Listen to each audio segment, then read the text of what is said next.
Hey guys, welcome back. It's your girl Toya T, and this is a Lyft car video. I felt like I had to make this video immediately. I just finished driving. I'm now at the gym, and I picked up this young man. And as soon as he sits in the front seat, and as soon as he gets in, he's like asking me questions and staring directly at me in my face. He's like, what's your name? And it's like, my name is on the Lyft app. That's kind of hilarious. Like, I know you're trying to be friendly and nice, but again, my name is on the Lyft app. And then he just continued to just ask me questions that made me feel extremely uncomfortable, including staring directly at me. Like, I can see him stare like this. Imagine this is his face, and he's like staring at me like this. As I'm driving, and asking me questions about, do I have kids, like where, like, do I live in the area, and all these different types of things.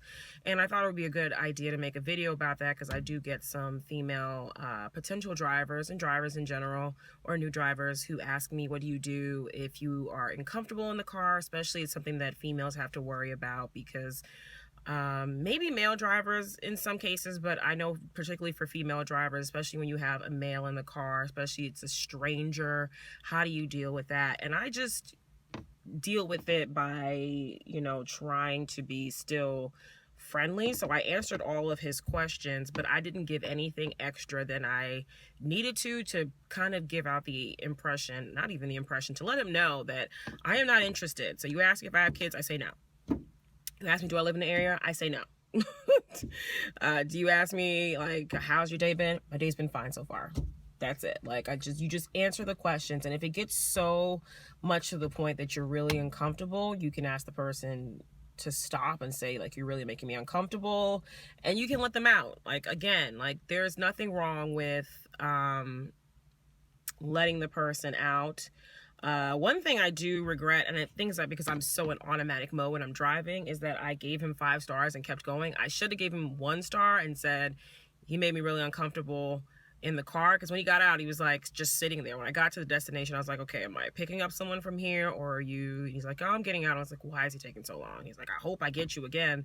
And I really should have given him a 1 and said he made me uncomfortable, but I was just so eager to get the hell out of there that I didn't even think to do so. And that definitely is also something that you can use to make sure that you do not get someone like that again, and that if it's something that they do quite often when they get a female driver, that maybe they'll eventually get kicked out of the Lyft system as a passenger.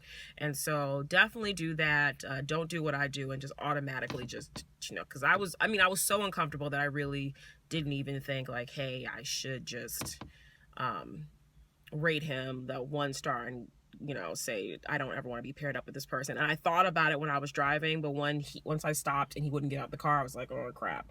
But definitely be safe. Make sure that you make the boundaries very clear, but you don't want to be too rude, because some people are just overly friendly. But this is a word for male passengers and just anybody who gets into a rideshare, so Lyft, Uber, any of these other things. Like, it is not a dating site. Like, yes, you're supposed to be trying to meet people if you're single, you're trying to meet people where you meet them, but in a Lyft is not the place to do so. Like, if you normally wouldn't hit on your taxi driver or your bus driver or your train conductor or your trolley conductor, don't do it in a Lyft. It makes it even more uncomfortable, especially since the person is trying to drive.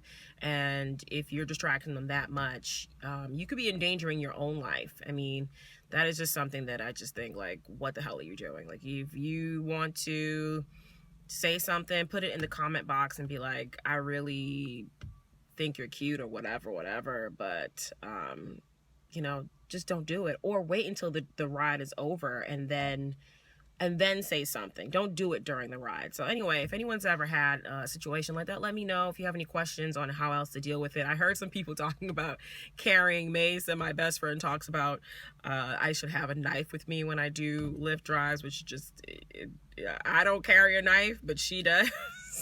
And that's something completely different. But don't do that. Don't carry a knife. If mace is legal in your city, it doesn't, I don't think it hurts to have it in your car, maybe on the passenger side, kind of in the in your driver's side, next to the door, or in your like just right next to you. But don't have it like out at the ready, because you could also endanger yourself, because if you've ever smelled mace or pepper spray, it's really strong, so you can blind in yourself. So do what you have to do, but please just use common sense to be safe. Don't forget to comment, like, and subscribe. Let me know what you think, guys, and I will talk to you later.